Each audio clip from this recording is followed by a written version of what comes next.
Welcome back to the channel, guys. This is Scott K. Did you think you saw the last of the cat wife? I don't think so. I hope you enjoy the music. A little bit of violin and a little bit of keyboard. The perfect combination. And there's a reason why I chose the Super Mario theme. So today, what is this video all about? Well, if you recall, I've had some issues at work with people complaining about my loud keyboards, so I had to make a super quiet one. If you missed that video, check it out right here. Now, I thought about it. Why do I have to use a quiet keyboard for my coworkers' sake? Why can't they use some headphones or just deal with it? It's part of the office noise, right? So I had this brilliant idea. I'm going to build the loudest, most brash keyboard there is to make a point. But when I did that, I realized this keyboard might actually get me fired. So let's get started. Alright, so the keyboard that we'll be using today to build the loudest ever build is this, the Class 80 by Studio. You may remember them from the Class 65. It was like a 65% retro video game console themed keyboard before. Now they are back with even more retro classic keyboard slash video game console themed board in a larger TKL form factor. And this thing got some crazy tricks up its sleeve, man, I tell you. Like crazy tricks. Makes it like perfect for this little passive aggressive office worker behavior. The Class 80 will be sold as a group buy and it'll run around $385 for this wired version.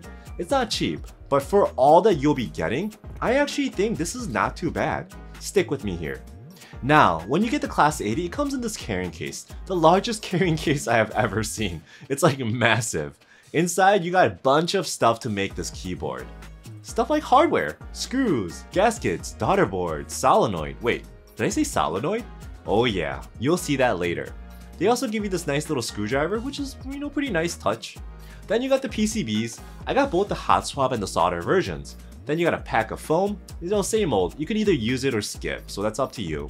Then the plates, the massive plates. Plus I got this one special one, this OG brass half plate. The interesting thing about this keyboard is that it can be both gasket or top mounted. So the half plate here, it does make some sense. Now the case. Oh, the glorious case. The sample I have is the retro E-Red version. It's in this classic OG Famicom console color.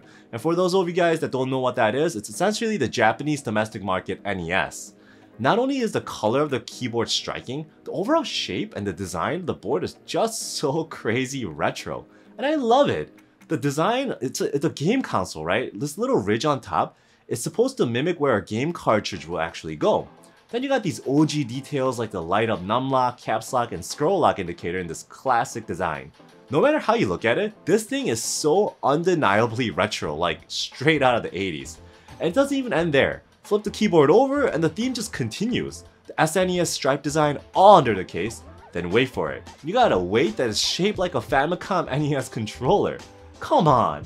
Then instead of having like a boring old brass weight, they decided to turn it into this grid and apply it into the entire interior of the keyboard. You crack this bad boy open and you can see some interesting stuff. First of all, the classic indicator segment is actually removable. You can put switches here if you want. So, what is this? Yep, this is the solenoid. It's a linear mechanical device that works like a little tapper every time it gets an input. You starting to see where I'm going with all this right now? Then you also got this mysterious board. Not only does it control the solenoid, but it also has a buzzer built in. Why?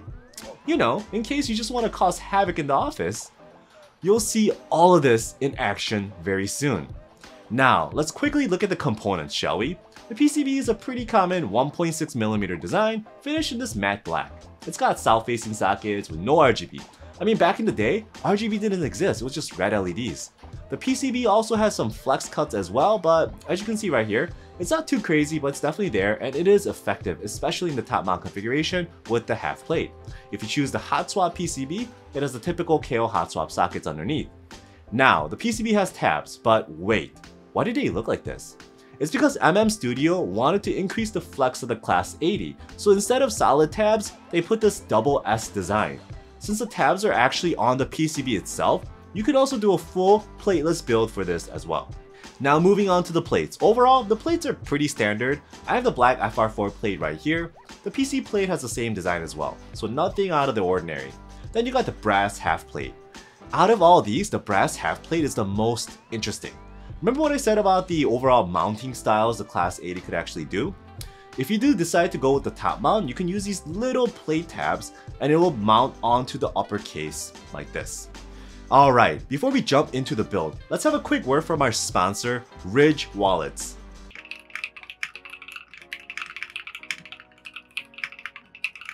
Hey bro, it's 2022 and you're still using that Costanza wallet? That's like the same thing as using one of these. Oh, I had no idea, man.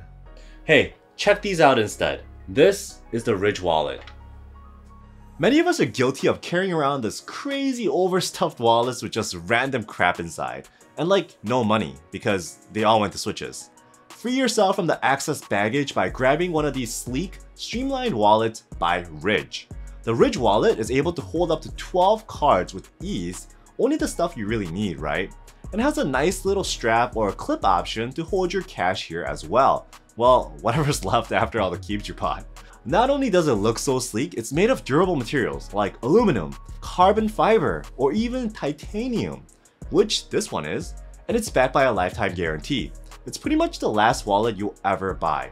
It comes in so many different colors, like choices you have when you're picking out your favorite keyboard. Ridge also offers these handy key cases that actually keeps all your keys together in one place as well. Looks really nice as well. Check out ridge.com/keyboard in the description below and use the coupon code KEYBOARD for 10% off your purchase. Wait, it gets better. Ridge is running a giveaway right now where each dollar you spend on the website before September 30th will enter you to win this awesome Ford Bronco or $75,000 in cash. That's a lot of keyboards, guys. Winner will be announced in October, so check them out in the description below. Now, before I go full Office Space with this, let's do a classic normal build to see what this keyboard actually sounds like. So I decided to go with a more OG configuration, top mount with a brass half plate. To top mount this top case, use these little rubber pads that they provide to ensure a softer contact between the plate and the upper case. The board was also designed with foam to shape the sound, so I decided to use some of the foam, like the plate foam and the IXPE. And the glorious brass half plate. I love the color of the black and the gold color combination, especially against that red. For switches, I tried to go with a more OG option and went with the Cherry MX Blacks. For stabs, just used lightly lubed Owlstabs by Owlabs. Now, one thing I found, I'm using a hot swap PCB for this half plate build, but this is actually made for hot swap playlists, so I had no issues, everything fit really snug. The only issue I did run into was all the hot swap configurations. It's nice that they decided to give so many different options for ISO, step caps, split shift, and so on, but I noticed that one of the hot swap sockets actually blocked the stab screw hole. Instead of desoldering it, I decided to just take the ultra lazy approach. I used a circular file and just kind of filed it out. It was super easy and quick. Another weird thing I found was that the ribbon cable for the indicator cluster had a backward connector, so I had to like loop it like this to connect it.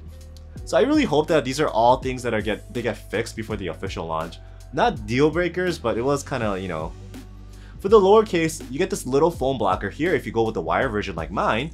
The Bluetooth version will get a battery pack right here instead, so that's a nice touch. It can go wireless. Although the Class 80 comes with a bunch of foam, I'm only using the thin case foam here. It really doesn't need anything else. The case is pretty solid. Here is the look completely assembled. Now, during the group buy, you'll have the option of getting these uber retro keycap sets as well. The colorway is similar to the GMK L9/U9 beige retro keycaps. They're nice. However, I will do you one better. I'm using these retro Korean sub-legend Dye Sub PBT caps from 21 KB. These are some thick, high-quality keycaps, especially for 59 bucks. Many actually compare these to like CRP keycaps, and while the legends on the CRP is slightly crisper, I could see why they compare them. One of the thickest I've seen are like 1.6mm and up, with overall just great quality. I'll post a link in the description if you really want to check them out. So here's the final look. I just love this. And the red Korean sub-legends, just perfect match for this uber retro keyboard. So what does this thing sound like? Let's take it for a spin, shall we? Make sure you blow on the cartridge first though, so it actually works better.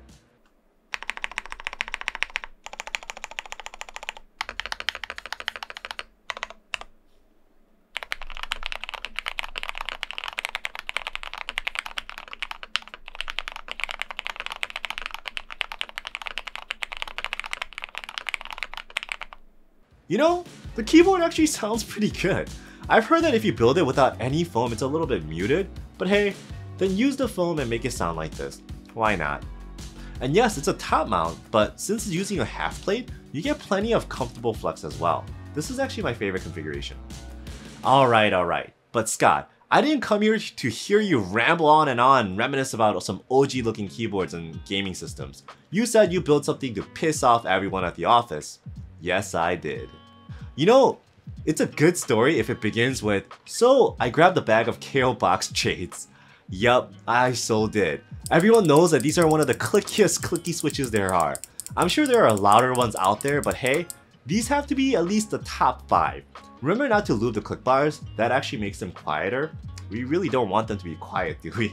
We're trying to be passive aggressive here. Now, I was going to keep it at half plate, but I realized that the Kailh box Jades are actually plate mounted, so they only have 3 pins. So I decided to grab the FR4 plate here for this build instead.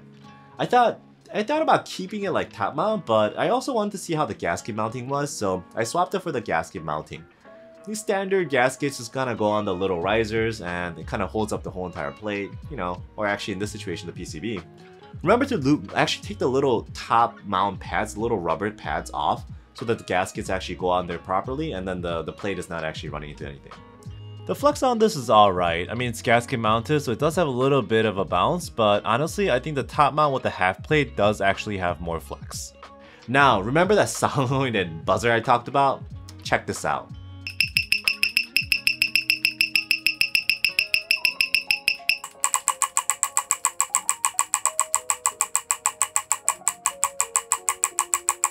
Holy crap, how awesome is that? It's like a ruckus maker's dream. So I put this whole thing together and decided to take it for a quick test drive. I am so excited for this.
So what do you think? Honestly, this keyboard, if it doesn't get you murdered at work and then fired and then murdered again, or maybe just at least yelled at the very least, I don't know. You either have deaf coworkers or they hate you so much that they'd rather put up with this thing than actually come and talk to you. I don't even know which one's actually better, but yeah, this thing with the solenoids going is going to be louder than any regular keyboard out there. And for that, this is the ultimate tool to get yourself relieved from any job that you actually hate, or really piss off your entire office. This is the ultimate keyboard for those that hate others. But it's so awesome and I love it so much. If you enjoyed this video, please like and subscribe and I'll have more content for you in the future. Maybe if I get to 100k before end of the year, I'll actually take this keyboard into the office and try it on full-on solenoid option and see what happens. Never know. Thanks.